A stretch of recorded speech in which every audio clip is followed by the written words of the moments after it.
Respetando la puntualidad de todos, comenzamos. Feliz año y feliz noche, estimados participantes. Les doy la más cordial bienvenida al primer encuentro síncrono para la unidad curricular Psicología de la Personalidad 2, sección 1. Quien les habla, la tutora y profesora Yosbeli Vázquez, y los estaré acompañando a lo largo de este trimestre 2026-1, que recién inició el día lunes 19 de enero y tiene pautado como fecha de culminación el viernes 10 de abril del presente año. Espero que en lo posible de las circunstancias que hemos vivido en las últimas semanas se encuentren bien. Para mí es un gusto recibirlos en este espacio de aprendizaje que será la continuación del recorrido académico iniciado en Psicología de la Personalidad 1. En este caso, conoceremos cómo se desarrollan los trastornos de personalidad y cómo se clasifican según los manuales diagnósticos de SM5 y CIE-11, así como qué es lo que pasa con la personalidad y cuáles son sus mecanismos de afrontamiento en situaciones de salud y enfermedad, los factores psicosociales en la formación de los trastornos de la personalidad y la evaluación de la personalidad mediante el uso de instrumentos psicológicos como los test psicométricos y proyectivos más utilizados en el área clínica, organizacional y educativa. Recordando el trimestre anterior, los que cursaron conmigo Psicología de la Personalidad 1, esta se enfocó principalmente en conocer la normalidad del desarrollo de la personalidad en esta área. En esta unidad curricular denominada Psicología de la Personalidad 2, profundizaremos en muchos de los aspectos patológicos de la misma, como lo son los trastornos de la personalidad, que de manera general se describen como aquellos patrones de funcionamiento psicológico que se desvían significativamente de las expectativas culturales y suelen generar dificultades en la vida personal, laboral y social. En otras palabras, cuando este patrón inflexible de funcionamiento genera malestar clínicamente significativo. Este tipo de trastorno afecta en gran manera la forma en que una persona se relaciona con los demás, toma decisiones y maneja sus emociones. Una cualidad particular es que a menudo quien presenta esta condición no es consciente de que sus rasgos característicos constituyen un problema. Incluso pueden llegar a considerarlos como una virtud. Y esto es particularmente común en condiciones como el trastorno de personalidad antisocial, el trastorno de personalidad narcisista y el trastorno de personalidad histriónico. Las personas que padecen trastornos de personalidad representan el 10% de la población en el área clínica psicológica y psiquiátrica, lo cual quiere decir que es un porcentaje significativo. De allí la importancia de su estudio para continuar la comprensión de las complejidades del comportamiento humano, desarrollar competencias teóricas y técnicas a fines de evaluación y tratamiento de este trastorno. El inicio de la conducta y del comportamiento típico de los trastornos de la personalidad, de acuerdo a lo que se reporta en la bibliografía y asimismo es en la práctica clínica, tiene lugar al final de la adolescencia o al principio de la edad adulta. Si bien es cierto que en edades tempranas ya existen patrones de conducta estables y disfuncionales, se establece por consenso no realizar el diagnóstico hasta que no avance la edad salvo en casos excepcionales. Como pueden darse cuenta, seguiremos aprendiendo y leyendo en un área amplia de la psicología que es muy interesante y que además representa una de las bases de la psicología clínica y de la psicopatología. Centrándonos en lo meramente académico, mi objetivo como tutora es crear un ambiente de aprendizaje motivador e inspirador, donde puedan sentirse cómodos compartiendo sus inquietudes, ideas y preguntas sobre este constructo psicológico llamado personalidad. Mis expectativas son que ustedes participen activamente en los encuentros síncronos y en las actividades planificadas. Los invito porque desde hace par de trimestres no tenía bastante asistencia en la sala. Es importante que lean y revisen los materiales disponibles en los recursos de consulta. En esta oportunidad ya les dejé el material del manual de SM5 y uno del tratamiento cognitivo de los trastornos de la personalidad. A medida que transcurra la semana, les voy a colocar el resto de los materiales. Es importante que se tomen el tiempo, ya al final les digo, Bailimar, es importante que tengan presente que realicen las evaluaciones en el tiempo estimado para ello. No dejen las asignaciones para realizar al último momento.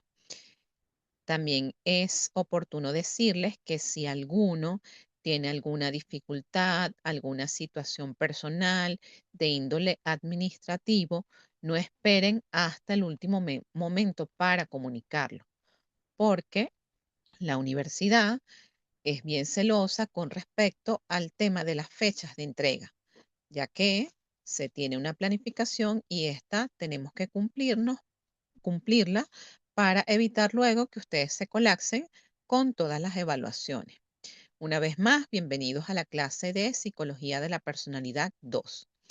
En esta sesión conoceremos lo que es el funcionamiento y la estructura organizativa de esta unidad curricular.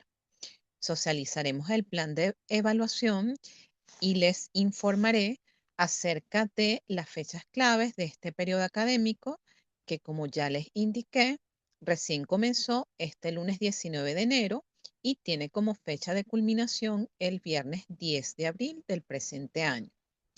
Este espacio también es pertinente para que refresquemos los nombres de las autoridades de la Escuela de Psicología. Hasta ahora no hay cambios. Es importante también que sepan cuáles son los canales regulares para dirigir cualquier eventualidad que necesiten resolver. En primera instancia está la tutora, que en este caso soy yo, profesora Yosbeli Vázquez. Luego está la figura de la coordinadora del ciclo básico, que es la licenciada Orleani Ortega. A su vez, nos coordina la licenciada María Querales, quien es la directora de la Escuela de Psicología, y más allá está la autoridad máxima de la facultad, que es la decana licenciada Arelis Laguna. Continuamos con lo que es la dinámica del proceso académico en sí. Para este trimestre 2026-1 consta de las siguientes características.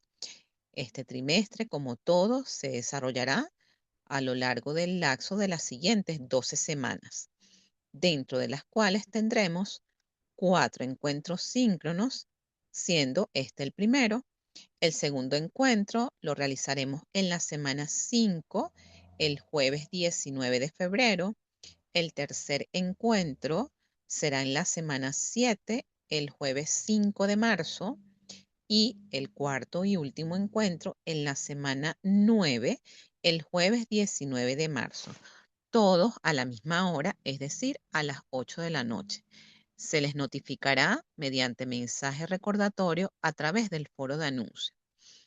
Con respecto a lo que es la evaluación de Psicología de la Personalidad 2, realizarán 4 actividades sumativas que para este periodo consistirán en la realización de un cuadro comparativo que va a evaluar la unidad 1, una presentación que evaluará la unidad 2, un informe interpretativo que evalúa la unidad 3 y una revista de psicología que evaluará la unidad 4.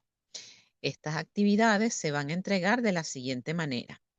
La actividad sumativa 1 en la semana 4, que comprende la semana del 9 de febrero hasta el domingo 15 de febrero, siendo la fecha límite para esta primera entrega el martes 17 de febrero, que coincide con la semana del carnaval.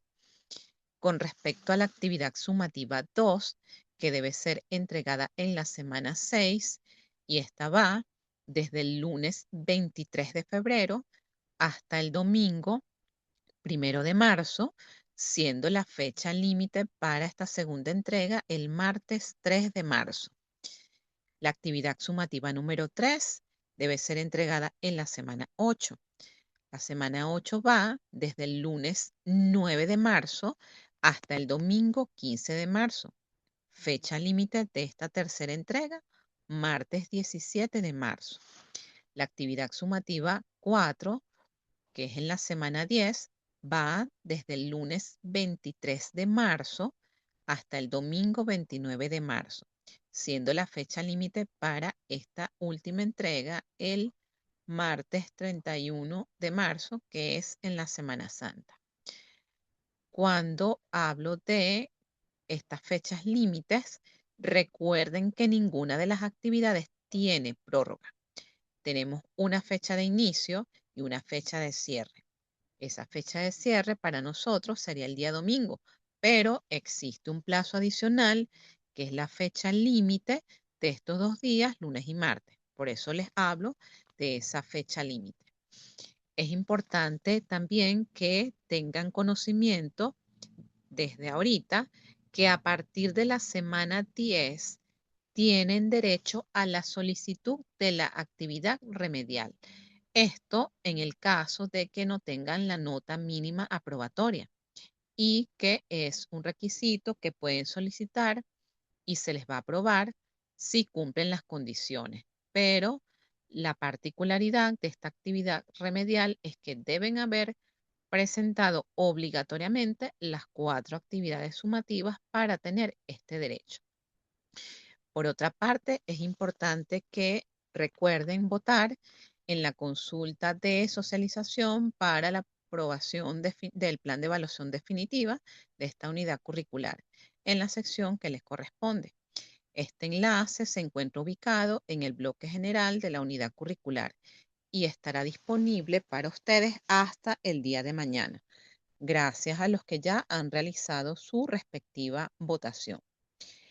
Ahora bien, este espacio de aprendizaje es oportuno para conocer lo que es en sí la estructura organizativa de psicología de la personalidad 2, la cual tiene como competencia general analizar los trastornos de personalidad desde la psicología mediante el estudio de los manuales diagnósticos para su clasificación y evaluación en los diferentes contextos con responsabilidad y ética profesional.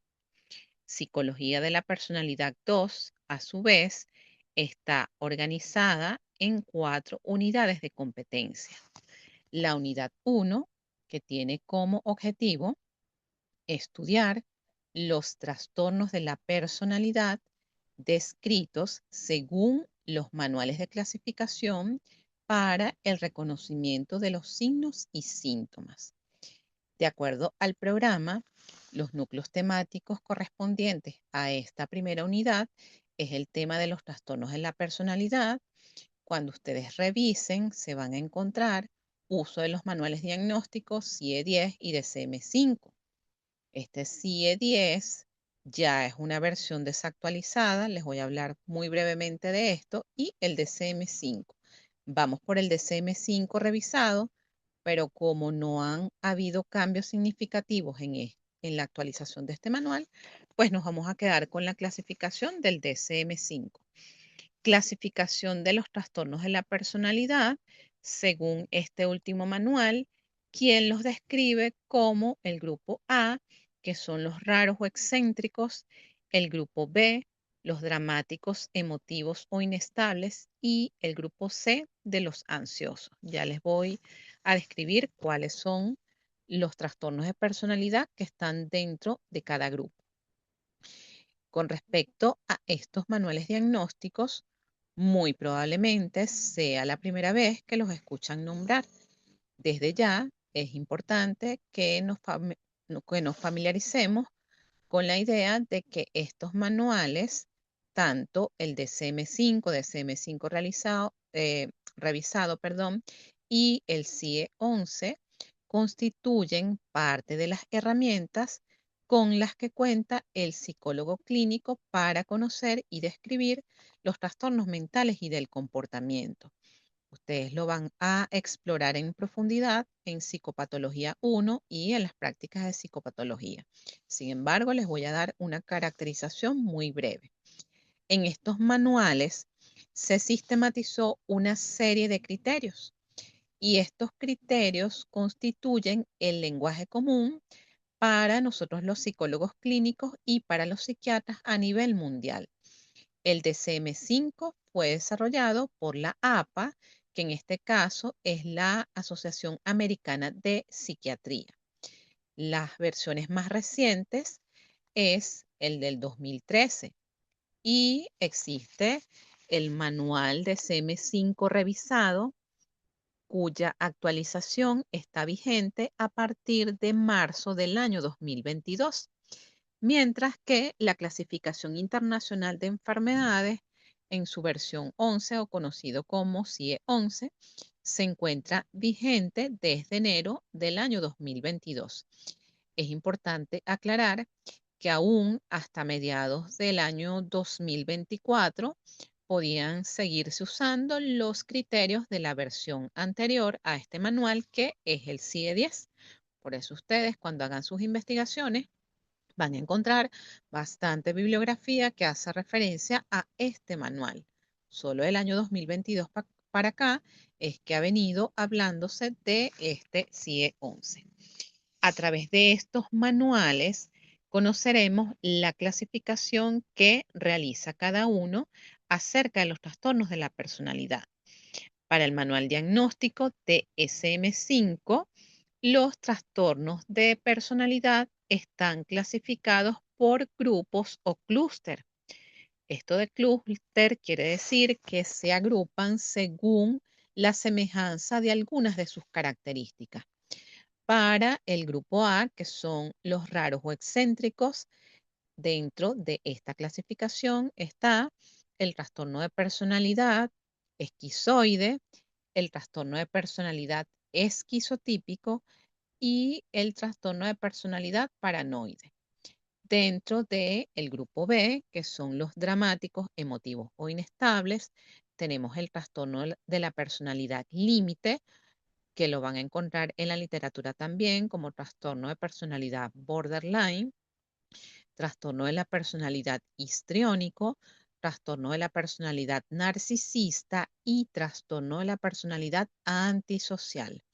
En el grupo B, que es de los ansiosos, van a encontrar el trastorno de la personalidad evitativo, el trastorno de la personalidad dependiente y el trastorno de la personalidad obsesivo-compulsivo, que no es el TOC. El trastorno obsesivo-compulsivo se puede incluir tanto dentro de los trastornos de ansiedad como el trastorno de control de los impulsos.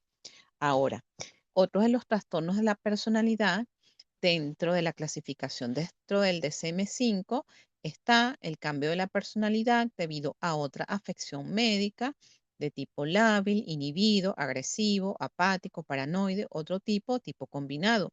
Otro trastorno de la personalidad especificado y trastorno de la personalidad no especificado. En lo que se refiere a la clasificación que realiza el Manual Diagnóstico CIE 11, los vamos a encontrar con unos códigos. Ustedes en el trabajo que van a hacer van a especificar esos códigos. Les voy a mencionar solo el primero, que es 6D10, trastornos de personalidad. Dentro de los trastornos de personalidad está el trastorno de personalidad leve, el moderado y el grave. En la codificación 6 de 11 están los rasgos o patrones de personalidad prominentes y solo se puede diagnosticar con un tipo de trastorno de personalidad leve, moderada o grave. Y de acuerdo a sus particularidades, está el de afectividad negativa en los trastornos o dificultades de la personalidad, desapego en los trastornos o dificultades de la personalidad, comportamiento disocial en los trastornos o dificultades de la personalidad, desinhibición en los trastornos o dificultades de la personalidad, características anancásticas en los trastornos o dificultades de personalidad y patrón límite. Con respecto a lo que es la unidad 2, esta tiene como objetivo analizar los factores explicativos entre personalidad y la enfermedad para su integración a los modelos de salud y enfermedad. Los núcleos temáticos correspondientes a esta segunda unidad son los factores explicativos de la personalidad y la enfermedad, los directos e indirectos, el modelo de los 5 factores de la personalidad, conocido como Big Five, y los patrones derivados de la combinación de rasgos, la utilidad clínica de los modelos dimensionales, las crisis de identidad y las disociaciones. La unidad 3 tiene como propósito estudiar los factores psicosociales que intervienen en la formación de los trastornos de la personalidad para el diseño de estrategias en salud mental. Los núcleos temáticos correspondientes a esta tercera unidad son los factores psicosociales en los trastornos de la personalidad, importancia de los conceptos de bienestar psicológico, subjetivo y apoyo social. La última unidad, que es la unidad 4, tiene como competencia desarrollar los instrumentos de evaluación en psicología de la personalidad para el diagnóstico de patologías de base. En esa cuarta unidad profundizaremos en lo que es la medición en psicología de la personalidad, aspectos esenciales en la medición, validez y confiabilidad de la medición de la personalidad. Conoceremos cuáles son los test psicológicos que miden personalidad, tanto los de carácter proyectivo como los de carácter psicométrico, los gráficos y de lámina. Cuando nos toque la actividad síncrona 4, vamos a conocer cuáles son cada uno de estos tests. Estas 4 unidades van a ser evaluadas mediante 4 actividades sumativas. Una unidad cada actividad evaluativa. Ahora voy a proceder a explicar con detalle cada una de las actividades sumativas, haciendo especial énfasis en la actividad sumativa 1. Para esta primera evaluación se seleccionó como estrategia de evaluación la realización de un cuadro comparativo argumentado. En este cuadro comparativo argumentado, que evalúa la unidad 1, que tiene como objetivo el estudio de los trastornos de la personalidad descritos en los manuales de clasificación para el reconocimiento de los signos y síntomas.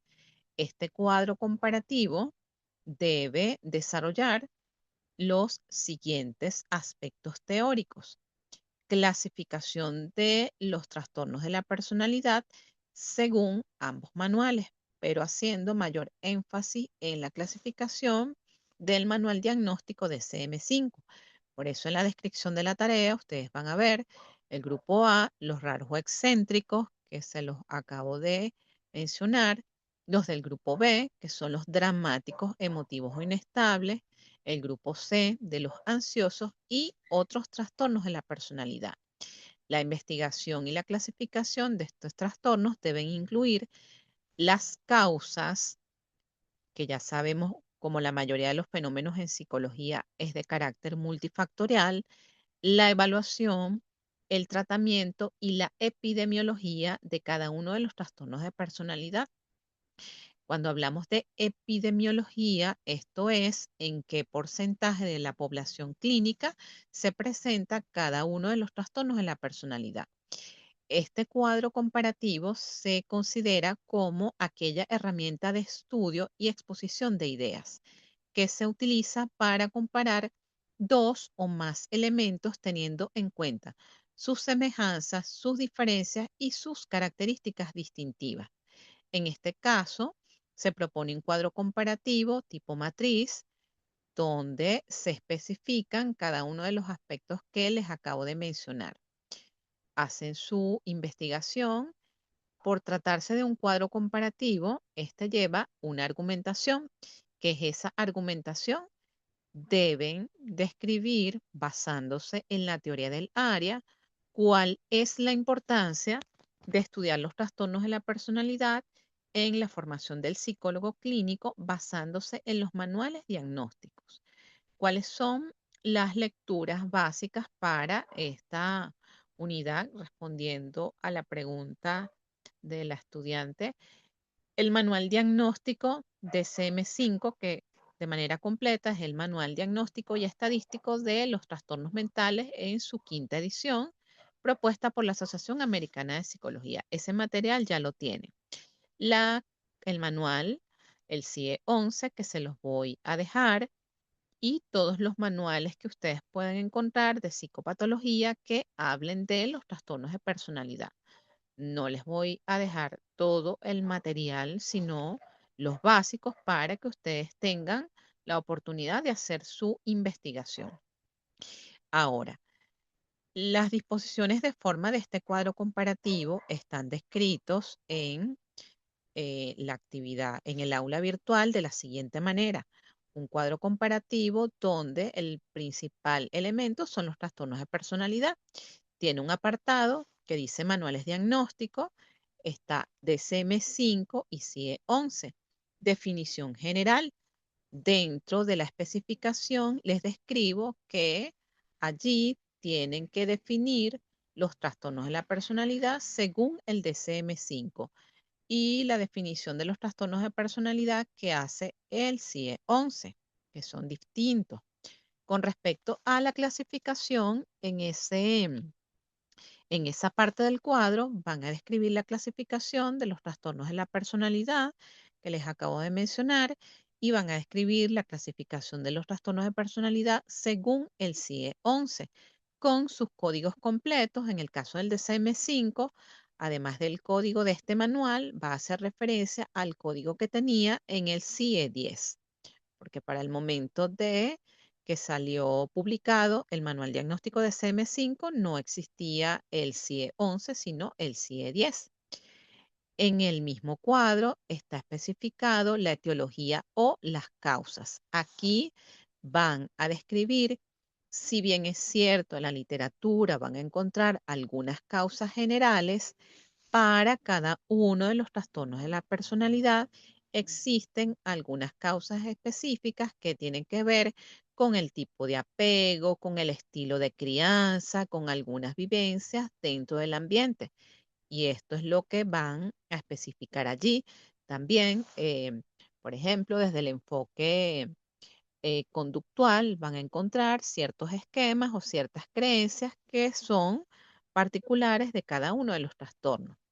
La epidemiología de cada uno, en qué porcentaje de la población psiquiátrica y psicológica se encuentran cada uno de los trastornos de la personalidad. La evaluación. La evaluación de los trastornos de personalidad tiene algunos instrumentos particulares. Esa es la investigación que ustedes van a realizar, al igual que el tratamiento psicológico. Yo por allí les voy a dar algunas referencias para que lo tengan presente. Dentro del mismo cuadro, lo pueden hacer dentro del mismo cuadro o lo pueden hacer aparte. La argumentación, que es importancia de estudiar los trastornos de la personalidad en la formación del psicólogo clínico, justificando su respuesta basándose en la bibliografía del área.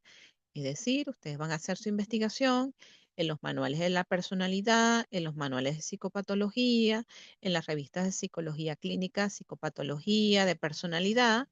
Según tal autor, la importancia de estudiar estos trastornos, la formación del psicólogo clínico es por esto, por esto, por esto, y allí se pueden emitir la opinión de ustedes. Yo también considero importante, adicionalmente, por esto y esto y esto y aquello. esa es una argumentación. Ahora bien, con respecto a los criterios de evaluación de este cuadro, es establecer los criterios de comparación y los modelos psicológicos o situaciones a comparar, es decir, que hagan su investigación completa de las diferencias existentes entre ambos manuales con respecto a los trastornos de personalidad. Me pasó en una oportunidad, recuerdo que en lugar de describir los trastornos de personalidad según ambos manuales, me pusieron una clasificación de los trastornos del neurodesarrollo, que eso no tiene nada que ver con este tema. Entonces es importante que tengan presente que su investigación es exclusivamente en estos manuales de los trastornos de personalidad. No tiene que ver con otros trastornos. Esto no es psicopatología, esto es personalidad 2. La representación esquemática de la información, aquí es importante apelar a la capacidad de síntesis de la información. Aquí es una tarea que van a hacer ustedes de sistematizar todo lo que está escrito o descrito en la literatura. Sin embargo, obviamente el cuadro va a ser lo suficientemente amplio para que ustedes describan toda la información que es la más relevante. Los argumentos extraídos, que es esta argumentación que les acabo de describir, la redacción y la ortografía. Por favor, que también es un error que me suelo encontrar. Con la escritura de palabra trastorno, la voy a deletrear. Es Trastornos, trastornos. Me he encontrado transcripciones, vamos a tomarlo por allí, y escriben trastornos. Es más difícil escribir trastornos incorporando una N que escribir trastornos, que es tal cual como lo describe la semiología. Esta primera evaluación va a ser entregada, como ya les mencioné, en la semana 4. La semana 4 es desde el 9 de febrero hasta el domingo 15 de febrero, fecha límite martes 17 de febrero. Es decir, que esta tarea va a estar abierta desde el lunes 9 de febrero hasta el martes 17 de febrero. Ahora bien, con respecto a la actividad sumativa número 2, que evalúa la unidad número 2, esta consistirá en la realización de una presentación. Esta presentación analizará los factores explicativos entre personalidad y enfermedad para su integración a los modelos de salud y enfermedad. Esta presentación debe desarrollar el siguiente contenido: mecanismos directos entre personalidad y enfermedad, la excesiva reactividad fisiológica ante el estrés, mecanismo indirecto entre la personalidad y la enfermedad, las conductas de salud, los distintos tipos de enfermedad, como la personalidad resistente o hardiness, la personalidad resiliente y la personalidad alexitímica, el modelo de los 5 factores de personalidad, el patrón de conducta tipo A, B y C, que tiene que ver con medicina psicosomática, la utilidad clínica de los modelos dimensionales, las crisis de identidad y las disociaciones, la identidad y la teoría de las relaciones objetales según sus distintos autores, la personalidad disociativa, comprensión dinámica del trastorno, causas, epidemiología, evaluación e intervención, trastorno de identidad disociativo o lo que antes se conocía como el trastorno de personalidad múltiple, la comprensión dinámica de este trastorno, las causas, epidemiología, evaluación e intervención, y principalmente vamos a conocer esta condición de acuerdo a lo que reporta el DSM-5. Por tratarse de una presentación, esta también la van a argumentar, van a describir con su respectiva sustentación teórica cuál es la importancia de estudiar todos estos factores explicativos entre personalidad y enfermedad para su integración a los modelos de salud y enfermedad. La lectura básica para esta actividad son los distintos manuales de psicología de la personalidad, las revistas de psicología de personalidad, de psicopatología, de psicoterapia, entre otras. Las disposiciones de forma. Esta presentación debe tener entre 20 y 30 láminas. Como pueden darse cuenta, el contenido de la unidad 2 es bastante denso, sí, es bastante complejo, pero es muy interesante para poder comprender otros aspectos de la personalidad que no tienen necesariamente que ver con la clasificación que hacen los manuales. En esta presentación se va a evaluar la calidad de la información, el contenido, la organización, el impacto visual, la reflexión de este tema. Esta debe ser consignada en la semana 6. Semana 6 es desde el 23 de febrero hasta el domingo 1 de marzo, fecha límite martes 3 de marzo. Ahora, con respecto a lo que es la actividad sumativa número 3, que evalúa la unidad 3, se seleccionó como estrategias de evaluación la realización de un informe interpretativo. Este informe interpretativo se basará en analizar los factores psicosociales que intervienen en la formación de los trastornos de la personalidad para el diseño de estrategias en salud mental. Este informe interpretativo lleva introducción, desarrollo y conclusión. ¿Cuáles son los aspectos teóricos que se van a desarrollar en esta unidad 3? Factores psicológicos que inciden en la aparición de los trastornos de la personalidad. Ya ustedes tienen una base de personalidad 1. Los factores sociales en los trastornos de la personalidad, cuáles son las características de una personalidad sana y una personalidad patológica, no solamente la definición que hacen los manuales, sino otras definiciones según distintos autores y según distintos modelos teóricos. La definición de bienestar psicológico, conoceremos el modelo multidimensional de bienestar psicológico propuesto por Carol Reef, la evaluación del bienestar psicológico, cuáles son las características de una personalidad madura y describir la importancia de conocer estos factores psicosociales que intervienen en la formación de los trastornos de la personalidad.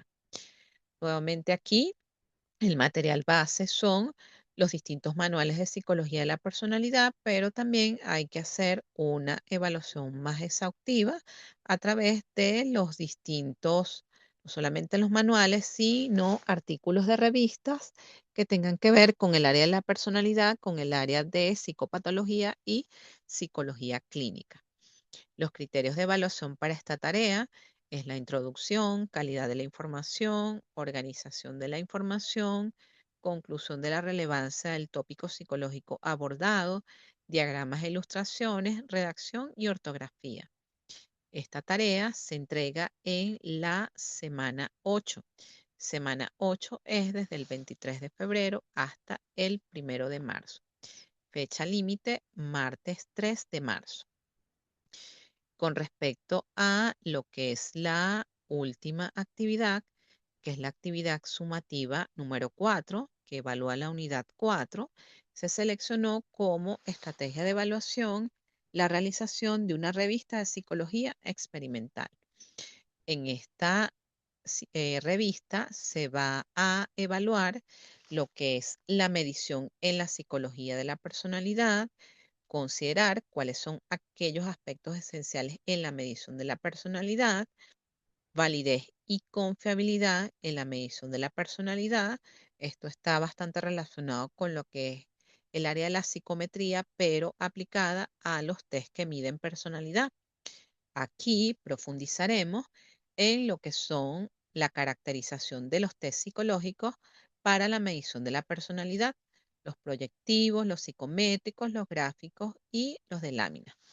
Van a realizar, en este caso, yo no contemplo ninguna actividad de carácter práctico porque ustedes tienen que conocer y estar familiarizados con las características de cada uno de los trastornos. ¿Por qué?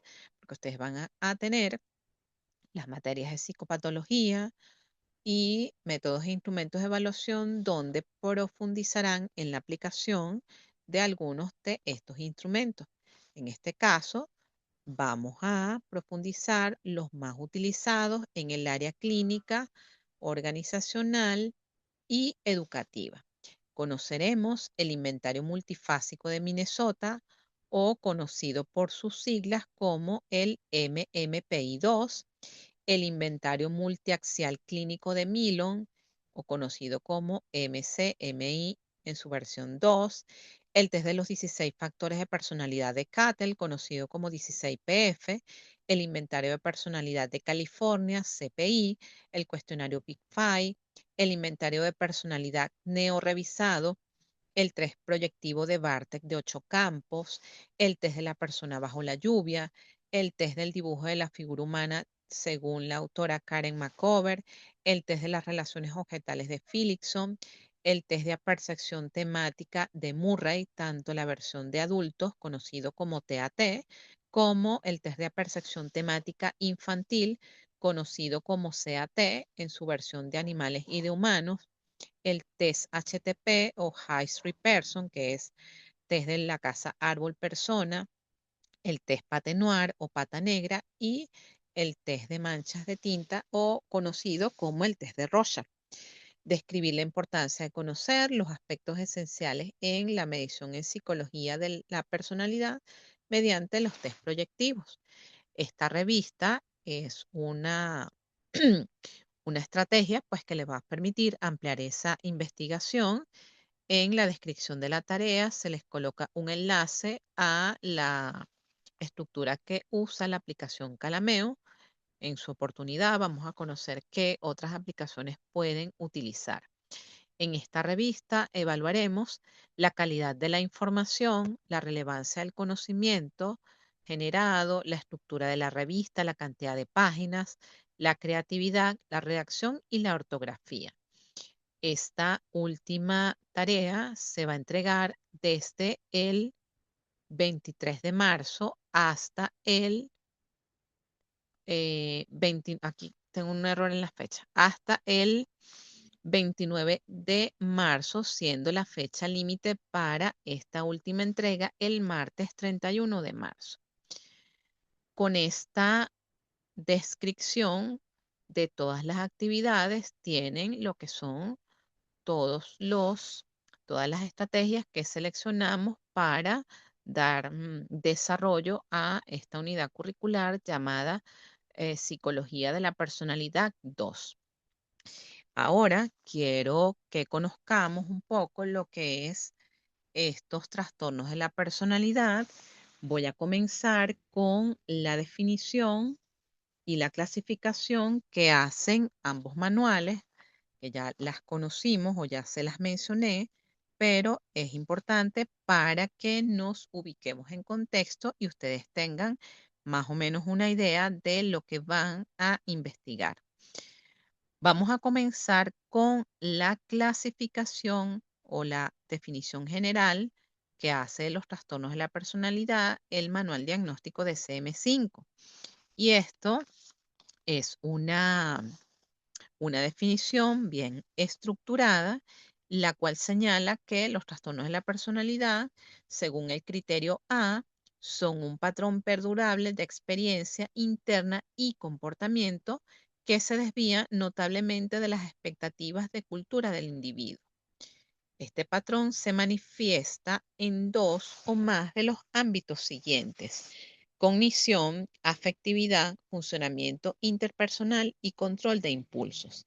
La cognición son las maneras de percibirse e interpretarse a uno mismo u otras personas y a los acontecimientos.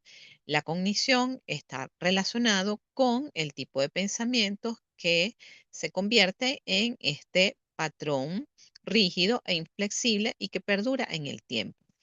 La afectividad hace referencia a lo que es la amplitud, la intensidad, la habilidad e idoneidad de las respuestas emocionales. La afectividad suele ser un área que está afectada en este patrón de personalidad.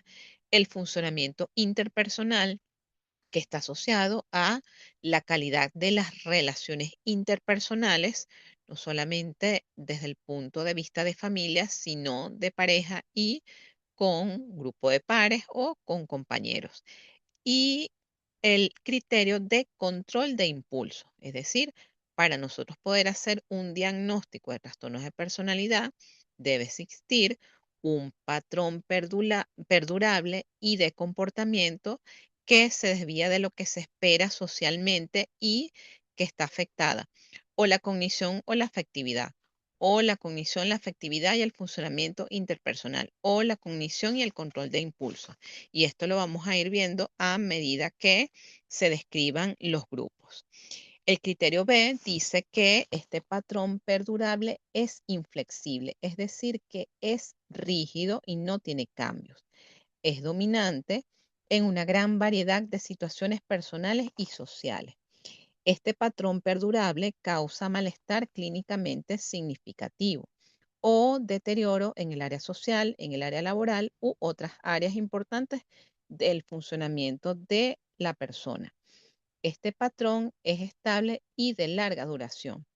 Recuerden, desde la personalidad 1 hablamos de rasgos, es decir, nosotros podemos tener una característica, pero lo que prevalece en los trastornos de la personalidad es que este patrón perdura en el tiempo, es rígido, es inflexible, es dominante, hay afectación de la cognición, la afectividad, las relaciones interpersonales, el control de impulso y además genera deterioro en todas las áreas de acción del individuo. Es de larga duración. Su inicio, como dije por allá al inicio del encuentro, se puede remontar al menos al periodo de la adolescencia o las primeras etapas de la vida adulta.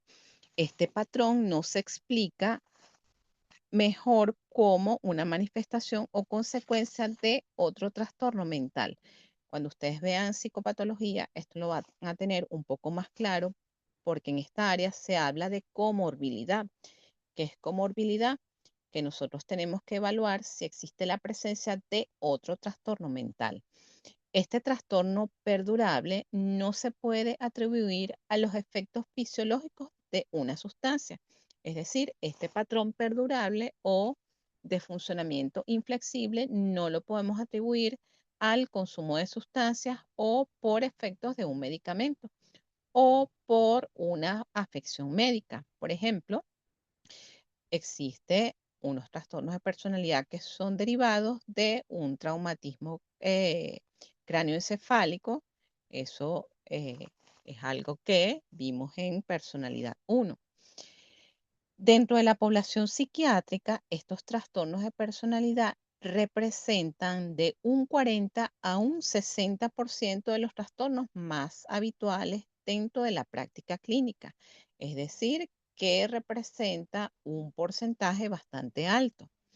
De manera general, el diagnóstico se hace a través de la observación clínica, a través del examen del estado mental, además que existen distintos instrumentos para nosotros poder evaluar cada una de las áreas que implican el estado mental de la persona a través de cuestionarios psicométricos y a través de pruebas psicológicas como son los test estandarizados, los tratamientos, los distintos tipos de psicoterapia y de ser requerido, y si hay comorbilidad, pues se requiere al tratamiento farmacológico.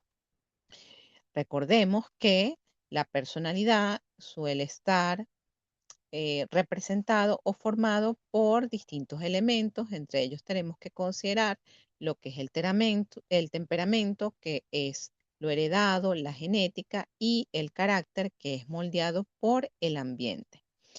De manera general, existen algunas causas y factores de riesgo. Por ejemplo, que dentro de la familia existan antecedentes de la presencia de trastornos de personalidad u otra enfermedad mental. Vida familiar caótica, con estilos de crianza, bien sean negligentes, autoritarios, donde se susciten episodios de abuso temprano en la infancia. Puede haber un diagnóstico de trastorno de conducta en la niñez. No podemos obviar la presencia de aspectos neurobiológicos como las variaciones en la química y en la estructura del cerebro. Si hablamos de los factores sociales, entonces tendremos que hablar de lo que es la educación, la influencia de los valores sociales, la estructuración social, porque hay algunas condiciones que para nosotros pudiesen representar un trastorno de personalidad, pero a lo mejor en otro país, Muy probablemente no. También debemos considerar cuáles son esas dificultades o anomalías en lo que son esos vínculos afectivos que se establecen desde la temprana infancia, el estilo de apego que se desarrolle, las dificultades de el aprendizaje o la internalización de normas, así como la presencia de traumas infantiles. Esto es lo que propone el Manual Diagnóstico de CM5 con respecto a esa definición de los trastornos de personalidad. Según este manual, los trastornos de personalidad se agrupan en tres grandes clústeres que ya sabemos son el grupo A, grupo B, grupo C. Dentro del grupo A están los raros o excéntricos. Dentro de él está el trastorno de personalidad esquizoide, el trastorno de personalidad esquizotípico y el trastorno de personalidad paranoide. Esto lo voy a mencionar de una manera muy general. eh, el código para él es 301.0 para el trastorno de personalidad paranoide. Se define como desconfianza y suspicacia intensa frente a los demás, de tal manera que sus motivos se interpretan como malévolos. Su edad de inicio es en los comienzos, en la edad adulta. Hay unas características que deben cumplirse, como la presencia o exactitud de sospecha, desconfianza, percepción de ataque, preocupación, lectura encubierta de las actitudes de los otros, rencor persistente, sospecha de infidelidad. Algunas de las causas están asociadas con factores biológicos o genéticos, experiencias negativas durante la infancia. El diagnóstico diferencial, porque cuando les hablo de comorbilidad, es que en el diagnóstico nosotros tenemos que estar más que seguros de que la persona presente todas estas características que les acabo de describir. El diagnóstico diferencial en el caso del trastorno de personalidad paranoide se realiza con lo que es la esquizofrenia, el trastorno bipolar, el trastorno depresivo con características psicóticas u otro trastorno psicótico. En el caso del trastorno de personalidad esquizoide, hay un patrón predominante de desapego en las relaciones sociales y poca variedad de la expresión de las emociones en contextos interpersonales. Igualmente, en el caso del trastorno esquizoide, el trastorno diferencial se va a hacer con lo que es la esquizofrenia, el trastorno bipolar, el trastorno depresivo con características psicóticas y el trastorno del espectro del autismo.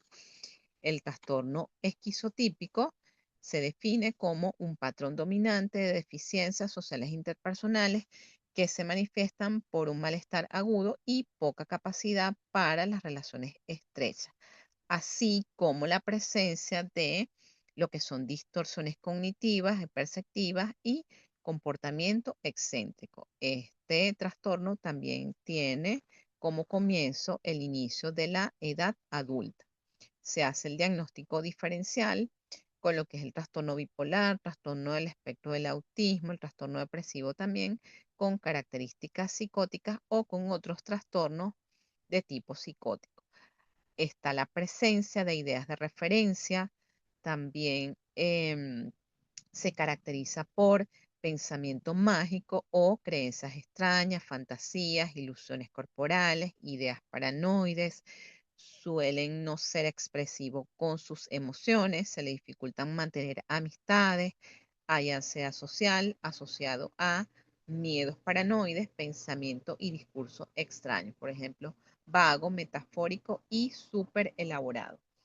Con respecto a lo que es el grupo B, que son los dramáticos, emocionales y erráticos, tenemos el trastorno de la personalidad narcisista, el trastorno de la personalidad histriónica, el trastorno de la personalidad antisocial y el trastorno de la personalidad límite. Vamos a decir que estos son, este clúster, sobre todo en redes sociales, ha tenido mucha divulgación en los últimos años, muchas veces de manera errónea. En general, estos trastornos del clúster B se caracterizan por un patrón penetrante de violación de las normas sociales, por ejemplo, comportamiento criminal en el trastorno de la personalidad antisocial, comportamiento impulsivo, emotividad excesiva, que es muy característico del trastorno límite, y el comportamiento de grandiosidad, que es propio tanto del trastorno narcisista como del trastorno de personalidad histriónico. Presenta con frecuencia acting out o exteriorización de sus actos. Esto puede verse bastante en los comportamientos teatrales o histriónicos, los comportamientos autoabusivos o de autolesiones, los arranques o los ataques de ira. Suelen ser individuos melodramáticos, susceptibles, buscan atención, sus estados de ánimo son lábiles, con frecuencia son superficiales y muchas veces tienen conflictos interpersonales que son intensos. Vamos a comenzar o a caracterizar de manera breve lo que es el trastorno de personalidad narcisista. Eh, Hay muchísima divulgación en lo que son las redes sociales sobre estos famosos perfiles narcisistas, pero que dentro del manual diagnóstico de CM5 es definido como un patrón dominante de grandeza, tanto en su fantasía como en su comportamiento. Hay necesidad de admiración excesiva, hay una falta de empatía, comienza en las primeras etapas de la vida adulta y se presenta en los diferentes contextos y se manifiesta por 5 o más de los siguientes hechos. Tiene sentimientos de grandeza y prepotencia. Esto está asociado con aquellas actitudes de exageración de sus logros y talentos.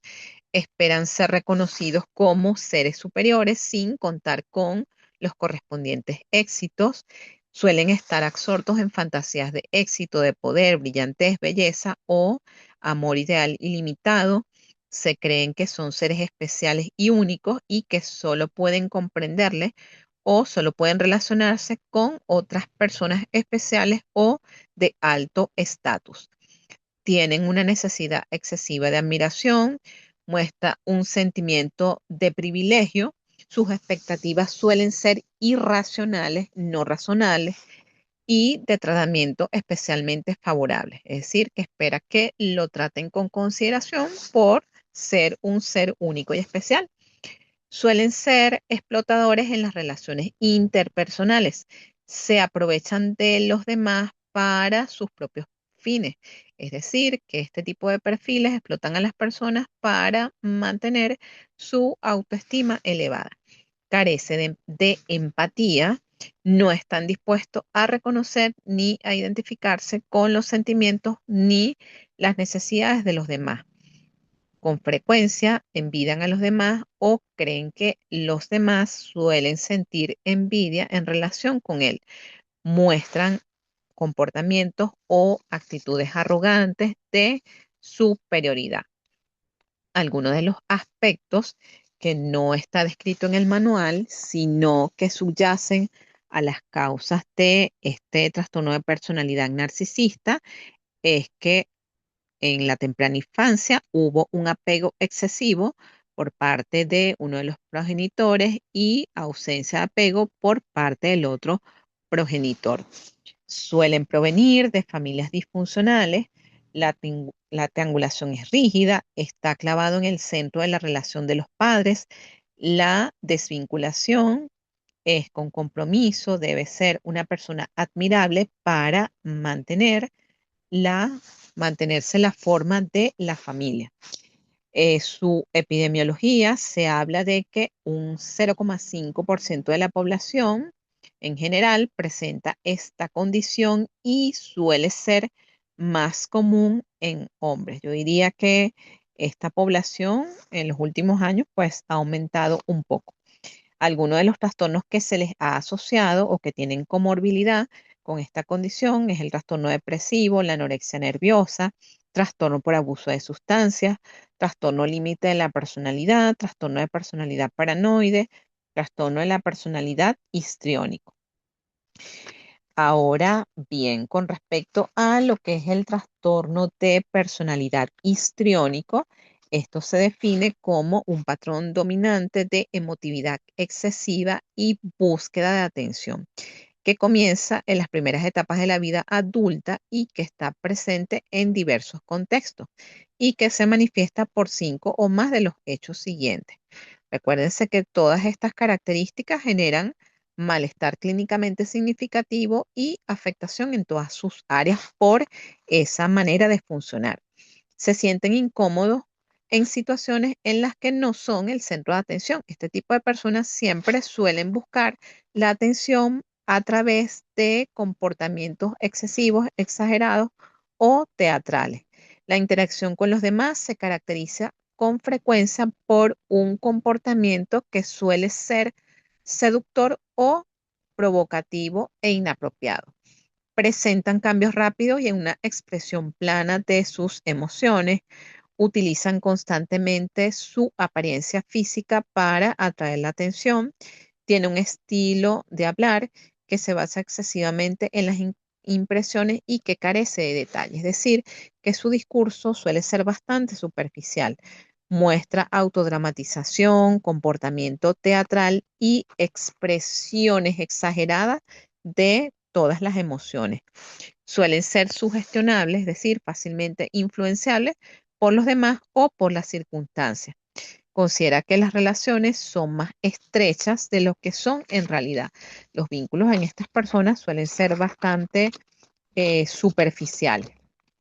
En este caso, de la trastorno de la personalidad histriónico, en su temprana infancia hubo un apego excesivo por parte de la figura paterna. Hubo rechazo por parte de la figura materna. El tipo de estructura familiar que se ha encontrado en estos perfiles es el aglutinamiento.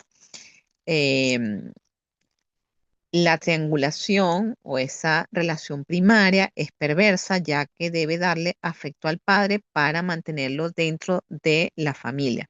La desvinculación es inaceptable, ya que no desarrolla una imagen real de la imagen masculina, ni tiene una imagen adecuada de sí mismo.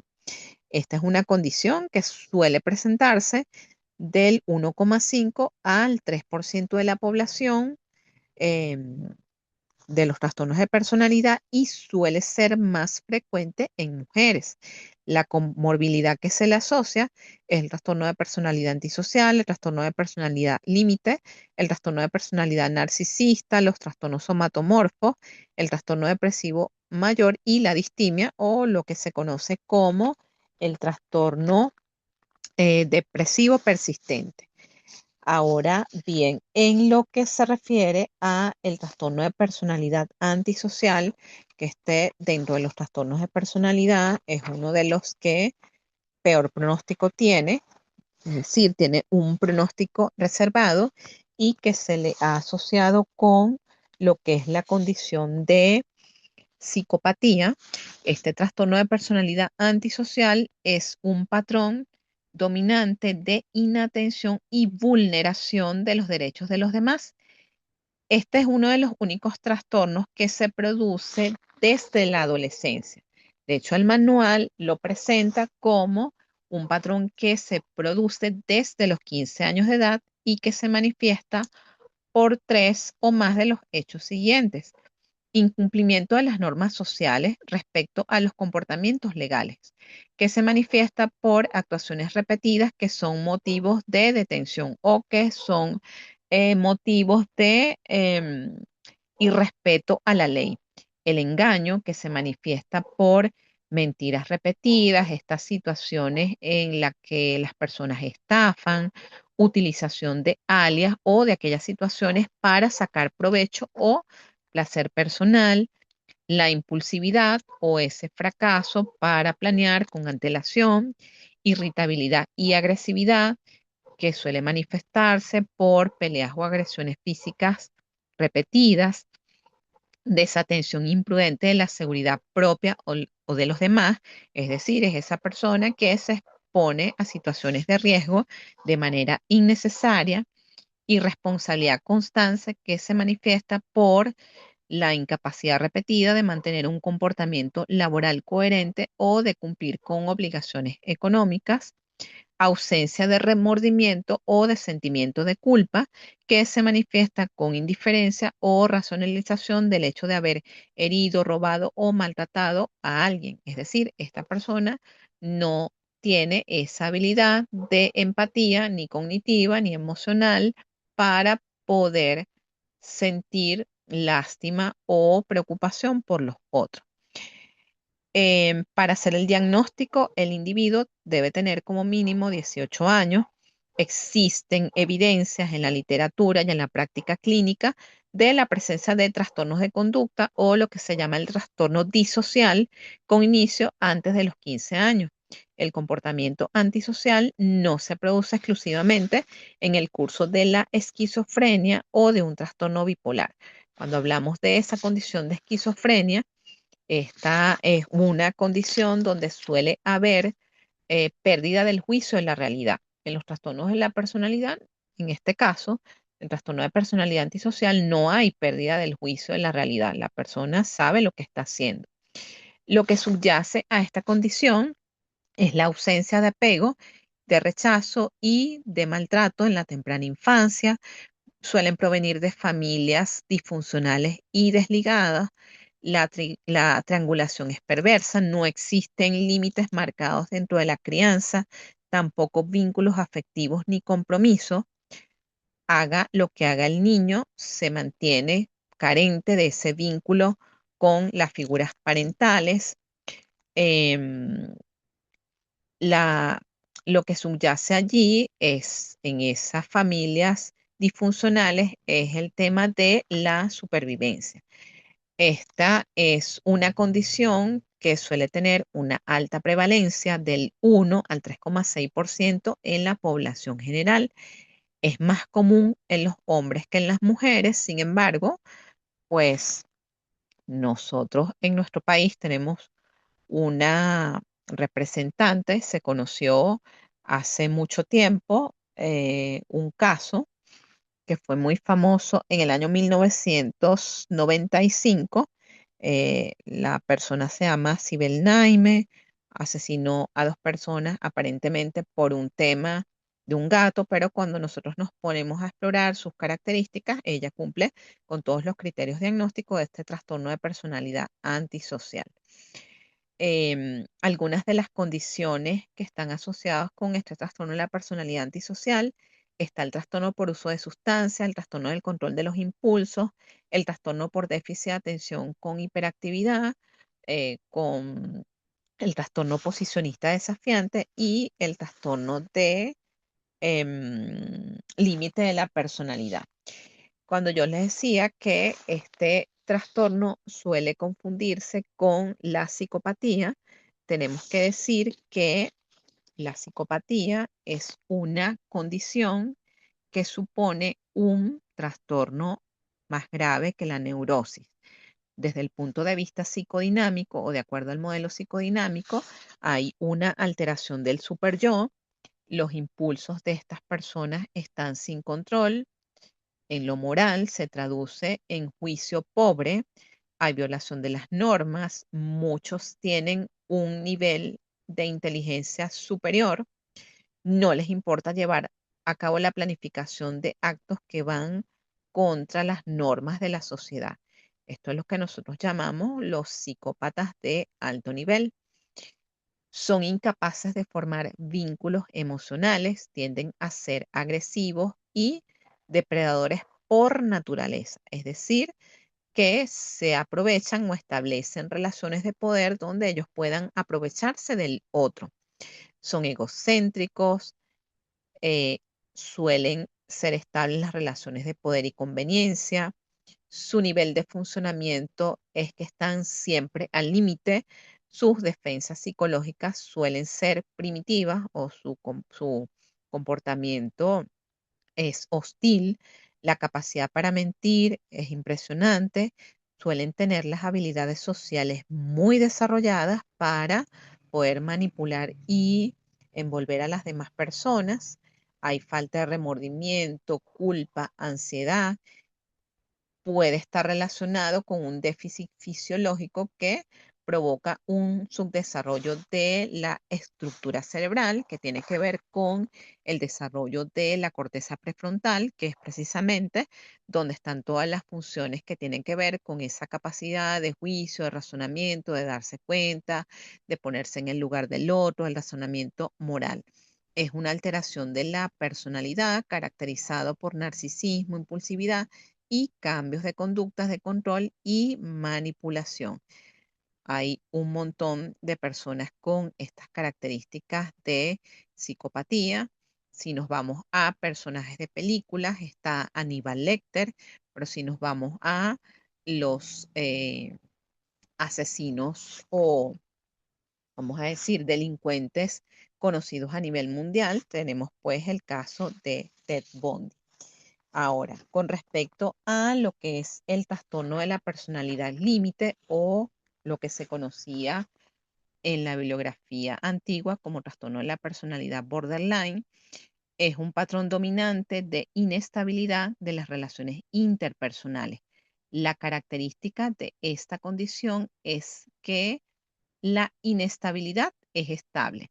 Hay inestabilidad en su autoimagen, en los afectos, en la impulsividad que es intensa. También comienza en las primeras etapas de la vida adulta, está presente en diversos contextos y se manifiesta por 5 o más de los siguientes hechos. Esfuerzos desesperados por evitar el desamparo real o imaginado, es decir, esfuerzos desesperados por evitar todas estas situaciones de abandono. Hay un patrón de relaciones interpersonales e inestables e intensos que se caracterizan por una alternancia entre los extremos de idealización y de devaluación. Hay alteración de la identidad, inestabilidad intensa y persistente de la autoimagen y del sentido del yo. Impulsividad en dos o más áreas que son potencialmente autolesivas, es decir, este tipo de personas suelen tener comportamientos que se consideran autodestructivos, autolesivos, por ejemplo, personas que tienen conductas de tipo adictivo, como gastos excesivos, sexo en exceso, consumo y abuso de drogas, estas personas que conducen a exceso de velocidad, atracones de alimentación. Hay comportamiento, actitud o amenazas recurrentes de suicidio o comportamientos de autolesiones, que esto ya no es tan así. Por ejemplo, una de las cosas que nos encontramos actualmente en la práctica clínica, pues esta serie de adolescentes que están recurriendo a comportamientos autolesivos, pero que no están relacionados con los trastornos de personalidad como tal. Hay comportamiento o esas actuales amenazas de suicidio, como los acabo de mencionar, inestabilidad afectiva debido a una reactividad notable en el estado de ánimo. Por ejemplo, episodios intensos de disforia o de malestar emocional, irritabilidad, ansiedad, que generalmente duran unas horas y rara vez más de unos días. Hay una sensación, un sentimiento crónico de vacío. Las manifestaciones de enfado son inapropiados o intensos. Hay dificultad para el control de la ira. Por ejemplo, es frecuente sus actitudes de mal humor, enfado constante, peleas físicas recurrentes. También puede haber presencia de ideas paranoides transitorias relacionados con situaciones de estrés o síntomas disociativos graves. Eh, esta condición suele presentarse como en su epidemiología en un 2% de la población en general, es 2 veces más frecuente en mujeres que en hombres y en poblaciones clínicas puede llegar a un 30%. Muchas de las personas que tienen esta condición de trastorno límite de la personalidad son subdiagnosticadas o diagnosticadas con otras patologías. Anteriormente era uno de los trastornos que se consideraba con pronóstico reservado. Sin embargo, eh, pues En la práctica clínica se han desarrollado una serie de tratamientos que ya les voy a mencionar que han sido de mucho provecho para el tratamiento y mejoría de este trastorno. Un porcentaje significativo de personas que tienen esta condición lamentablemente llegan al suicidio cuando el trastorno tiene comorbilidad con los trastornos o con los trastornos del estado afectivo, con depresiones o trastorno bipolar. En muchas ocasiones, la falta de control de impulsos y el abuso de sustancias implican que tengan contactos con la justicia. También este tipo de condición se aprovecha mucho del uso de fármacos. No voy a profundizar aquí esto, pero para que lo tengan presente. Ahora, con respecto a lo que son los trastornos de personalidad del clúster C o del grupo C, conocidos como los ansiosos, tenemos el trastorno de personalidad evitativo o por evitación, el trastorno de personalidad dependiente y el trastorno de personalidad obsesivo compulsivo. Los trastornos del grupo C se caracterizan de manera general por pensamientos y comportamientos de temor y ansiedad. La característica que los distingue en el trastorno de personalidad de evitación, se evita el contacto interpersonal debido a la sensibilidad al rechazo. En el trastorno de la personalidad dependiente hay sumisión y necesidad de ser atendidos. Aquí hay un sentimiento de desvalorización y de sentirse desvalido. En el caso del trastorno de personalidad obsesivo-compulsivo, su característica marcado es el de perfeccionismo, rigidez y obstinación. La caracterización del trastorno de personalidad dependiente, de acuerdo al manual de CM5, habla de que hay una necesidad dominante y excesiva de que le cuiden, lo protejan, lo que conlleva a un comportamiento sumiso y de apego exagerado.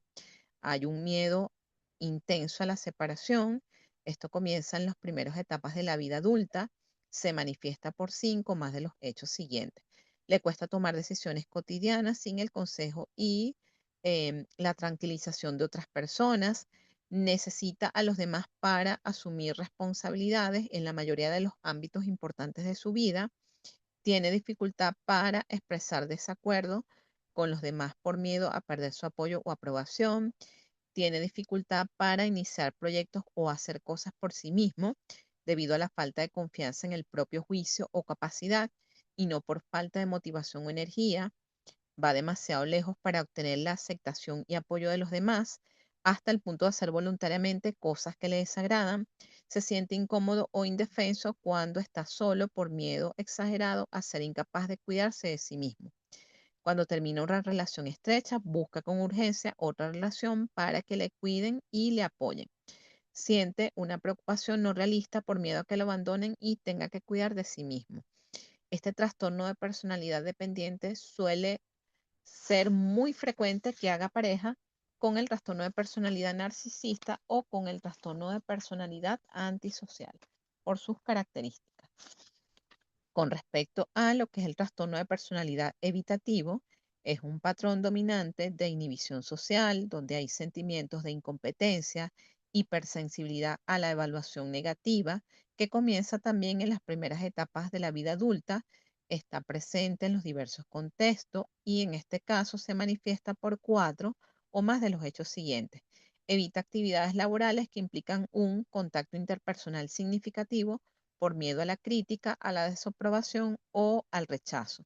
Se muestra poco dispuesta a establecer relaciones con los demás, a no ser que esté seguro de que va a ser apreciado y valorado. Se muestra retraído en las relaciones interpersonales porque teme que lo avergüencen o lo ridiculicen.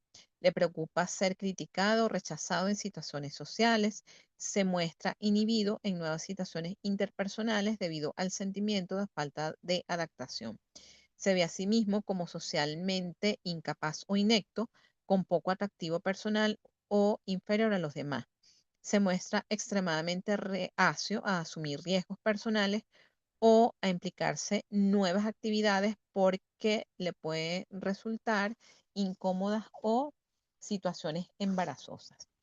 con respecto a lo que es el trastorno de personalidad obsesivo, tenemos entonces que es un patrón dominante de preocupación por el orden, perfeccionismo, control mental e interpersonal a expensas de lo que es la flexibilidad, la franqueza y la eficiencia, que comienza en las primeras etapas de la vida adulta y que se manifiesta por 4 o más de los hechos siguientes. Se preocupa por los detalles, las normas, las listas, el orden, la organización o los programas hasta el punto de que descuida el objetivo principal de la actividad. Y algunos de los psicólogos solemos tener bastantes rasgos de este trastorno de personalidad obsesivo-compulsivo. En este caso se muestra un perfeccionismo que interfiere con la terminación de las tareas. En este caso se suele procrastinar, la persona se siente incapaz de completar un proyecto porque no se cumplen sus propios estándares de perfeccionismo y que suelen ser demasiado estrictos. Muestra una dedicación excesiva al trabajo y la productividad que excluye las actividades de ocio y los amigos, que no se explica por una necesidad económica manifiesta. Es demasiado consciente, escrupuloso e inflexible en materia de moralidad, ética o valores que no se explica por una identificación cultural o religiosa. Es incapaz de deshacerse de objetos deteriorados o inútiles aunque tengan un valor sentimental. Está poco dispuesto a delegar tareas o trabajo a menos que los demás se sometan exactamente a su manera de hacer las cosas. Es avaro hacia sí mismo y hacia los demás. Considera el dinero como algo que hay que acumular para catástrofes futuras. Suele mostrar rigidez y obstinación. Como les dije, es un trastorno que afecta la personalidad, que no es el TOC. Cuando hablamos del TOC, esto suele ser un trastorno del control de impulso o un trastorno de ansiedad. Sí puede haber comorbilidad con esto. Hay también comorbilidad con lo que es el trastorno depresivo o la distimia, que es el trastorno depresivo persistente. Suele presentarse en un 0,5 a 0,5 de la población general y suele ser mucho más común en hombres. Sin embargo, en las distintas investigaciones no hay datos concluyentes. El trastorno de personalidad obsesivo-compulsivo es uno de los trastornos que puede también ser de provecho el uso de tratamiento farmacológico. Ahora, por último, con esta clasificación de los trastornos de personalidad, también está el apartado que habla de otros trastornos de personalidad. Y estos están relacionados con cambios de la personalidad debido a afección médica, donde hay alteración persistente de la personalidad que constituye un cambio respecto al anterior patrón característico de la personalidad. Existen evidencias a partir de la historia clínica, la exploración física o los análisis de laboratorio de que la alteración es consecuencia fisiopatológica directa de otra afección médica. La alteración no se explica mejor por otro trastorno mental. La alteración no se produce exclusivamente en el curso de un síndrome confusional. La alteración causa malestar clínicamente significativo y deterioro en lo social, laboral o en otras áreas importantes del funcionamiento de la persona. Se debe especificar si es tipo lábil, tipo desinhibido, tipo agresivo, tipo apático, tipo paranoide o de otro tipo. Esto lo va a dar la naturaleza de los otros síntomas clínicos. Se debe incluir el nombre de la otra afección médica. Por ejemplo, cambio de la personalidad debido a epilepsia del lóbulo temporal. Ahora, con respecto a lo que es la caracterización que hace el CIE 11, como les dije por allá al inicio, de acuerdo a este manual se codifica como 6 de 10 y hablamos de trastorno de personalidad. Está el 6 de 10.0, trastorno de la personalidad leve, el trastorno de personalidad moderado, el trastorno de personalidad grave.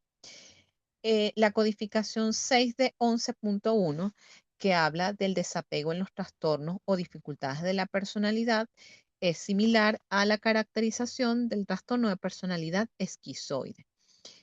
Eh, la codificación 6 de 11.2, que es el comportamiento disocial en los trastornos de la personalidad, se corresponde con lo que es la descripción del trastorno de la personalidad antisocial en el DSM-5. Está la codificación 6 de 11.3, desinhibición en los trastornos de la personalidad, el 6 de 11.4, características anancásticas en los trastornos de la personalidad, cuya caracterización se corresponde con el trastorno de personalidad obsesivo-compulsivo del DSM-5. En la codificación 6D 11.5 es el patrón límite y se corresponde con el trastorno de la personalidad límite.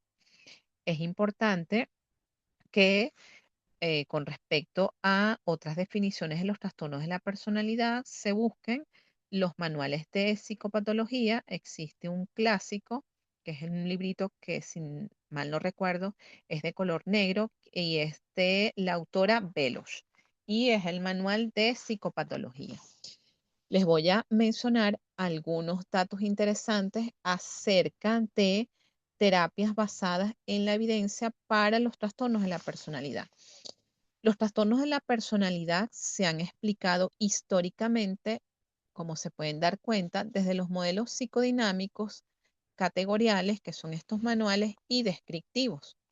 Las dificultades o limitaciones de estos modelos es la baja operacionalización, dificultad para medir los mecanismos y la escasa integración con las neurociencias, que es algo que tenemos que tomar en cuenta ahora. La evidencia actual en la investigación en psicología de la personalidad muestra que la personalidad, como lo pudimos ver en Psicología de la Personalidad 1, surge de la interacción entre genética, neurodesarrollo, experiencias tempranas y contexto sociocultural donde se desenvuelva la persona. En este sentido, los trastornos de la personalidad pueden entenderse como trayectorias de desarrollo neuropsicosocial desadaptativas y no como estructuras fijas. La evidencia desde la neuroimagen muestra que no hay lesiones cerebrales, sino redes cerebrales alteradas. Hallazgos consistentes indican disfunciones en ciertos circuitos cerebrales y no la presencia de daños focales. Por ejemplo, en el trastorno límite de la personalidad, que es uno de los que mayormente se ha estudiado desde el enfoque de las neurociencias, hay una disminución en el volumen de la amígdala y el hipocampo. Hay una disminución de la corteza cingulada anterior y la disfunción en las redes prefrontales que derivan en la desregulación emocional y la impulsividad, que son las funciones que están asociadas a estas estructuras cerebrales. En lo que es el trastorno episotípico, hay alteraciones temporales en el giro temporal inferior, así como en la conectividad frontotemporal atenuada, lo que va a generar un perfil similar al de la esquizofrenia. En el trastorno de la personalidad antisocial y en la psicopatía se halla disfunción frontolímbica. Esto es alteraciones en el sistema de recompensa y castigo, lo que se traduce en problemas de toma de decisión y poca capacidad para tener empatía afectiva. Podemos considerar que el trastorno de límite de la personalidad es uno de los trastornos más incomprendidos y estigmatizados en salud mental, lo que ha dado lugar a numerosos falsos mitos. Y hablo de este trastorno porque es uno de los que mayormente nos vamos a encontrar dentro de todos estos trastornos de personalidad. Uno de los mitos es que las personas con trastorno de personalidad límite son violentas e impredecibles. La verdad es que aunque este trastorno puede llevar a cambios emocionales intensos como rabia o frustración, esto no significa que sean personas violentas hacia los demás. De hecho, la mayoría de las veces esa intensidad emocional se suele dirigir hacia sí mismo en formas de autolesiones, sentimientos de culpa o impulsos autodestructivos. La idea de que son un peligro suele ser injusta y refuerza el aislamiento y el tratamiento poco asertivo en su momento. Es más común que las personas con trastorno de personalidad límite sufran violencia emocional o física por parte de los otros, ya que su vulnerabilidad emocional los hace personas más susceptibles de abuso. Otro de los mitos es que son manipuladores y lo hacen todo para llamar la atención. Más manipuladores son los narcisistas y los antisociales. Esta idea en el caso del trastorno límite surge porque las personas con esta condición pueden expresar su malestar de manera muy intensa, pero esto no significa que sea con intención manipuladora. Muchas veces lo que se percibe como una actitud manipuladora es una forma desesperada de buscar ayuda o expresar su dolor que no saben manejar o gestionar de otras maneras. No lo suelen hacer para molestar, sino porque sienten que ese sufrimiento no es escuchado ni comprendido. Otro de los mitos es que suelen ser tóxicos en las relaciones. Las relaciones sí suelen ser complicadas para las personas con el trastorno de personalidad límite, pero esto es debido a su miedo intenso al abandono, que puede llevarlos a comportamientos impulsivos o excesivamente demandantes. Sin embargo, esto no convierte a la persona en tóxica, sino un vínculo de tipo muy demandante. Más bien, suelen ser personas extremadamente leales y empáticas. Su miedo al rechazo nace precisamente de ese deseo de conectar, ese vacío emocional que subyace y ese deseo de ser amada. Cuando se les brinda estabilidad y comprensión, las relaciones con ellas pueden ser profundamente significativas. Entender que no son difíciles por elección, sino personas enfrentando un trastorno desafiante. Son claves para construir puentes y ofrecerle el apoyo que necesitan. Con la ayuda adecuada pueden llevar vidas plenas y construir relaciones saludables. En este sentido, como ha sido un trastorno de personalidad muy controvertido, las terapias basadas en la evidencia que han tenido además eficacia y efectividad en su tratamiento son la terapia focalizada en la transferencia, que también ha sido útil para el tratamiento del trastorno de personalidad narcisista, el trastorno de personalidad paranoide y en algunos casos para el trastorno de la personalidad antisocial. Esta terapia focalizada en la transferencia hace énfasis en trabajar aspectos de la identidad, la agresión y las relaciones intensas. La terapia dialéctico-conductual, que es bastante conocida en los últimos años, que fue creada o su origen se debe a Marsha Linehan, que además de especialista en el área de la salud mental, es una persona que tiene el diagnóstico de esta condición. Hay una alta evidencia de su efectividad para el tratamiento de este trastorno.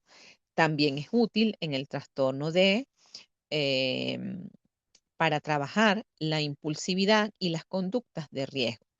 El foco del trabajo de la terapia dialéctico-conductual es la regulación emocional y el entrenamiento en habilidades sociales a través del mindfulness y otras estrategias.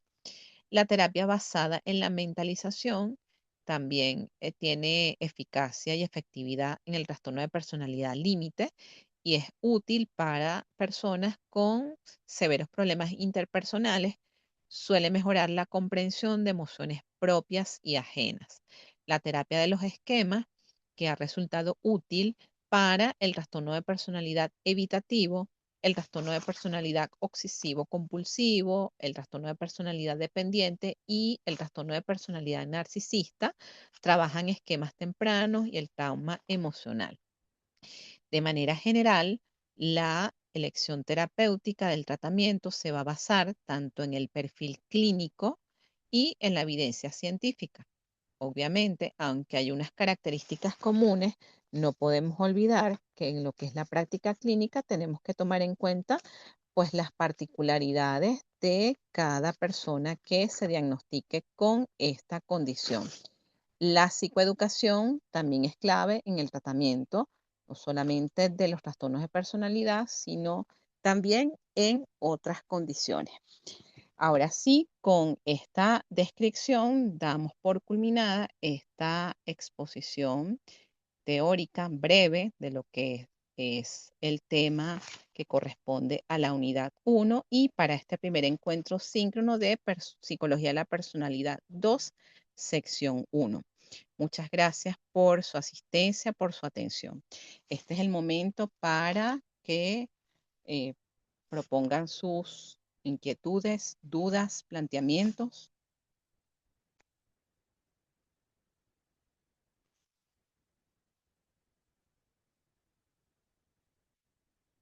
Pueden hacer uso del chat, pueden hacer uso del micrófono.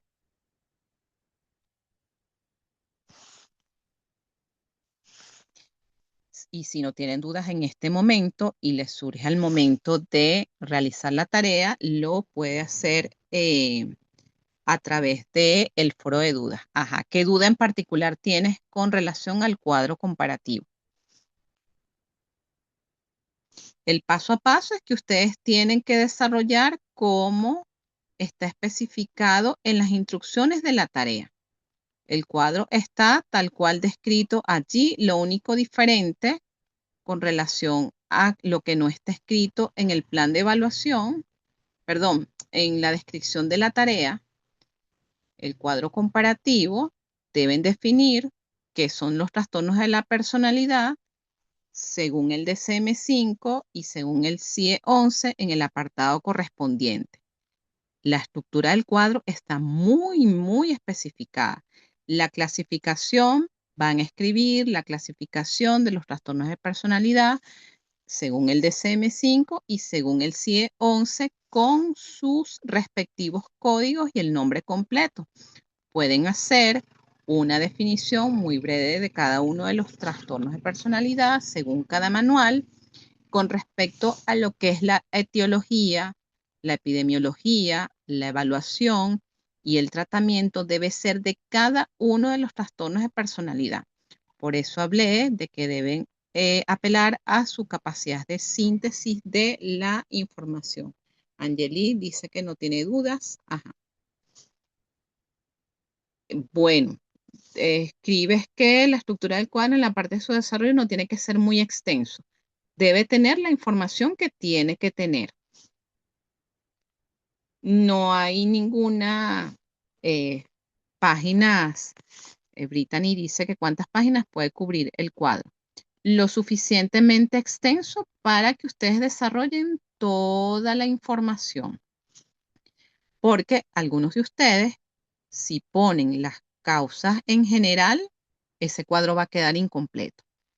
Hay unas causas y una etiología para cada uno. Yo les mencioné por aquí muy superficialmente algunos de los aspectos, pues también es importante que ustedes se dediquen a estudiar y profundizar en cada uno de los aspectos que aquí se ha mencionado. Esta clase suele ser mucho más larga, pero para no hacerla tan extensa, pues les dije algunos de los puntos más importantes. ¿Alguna otra duda?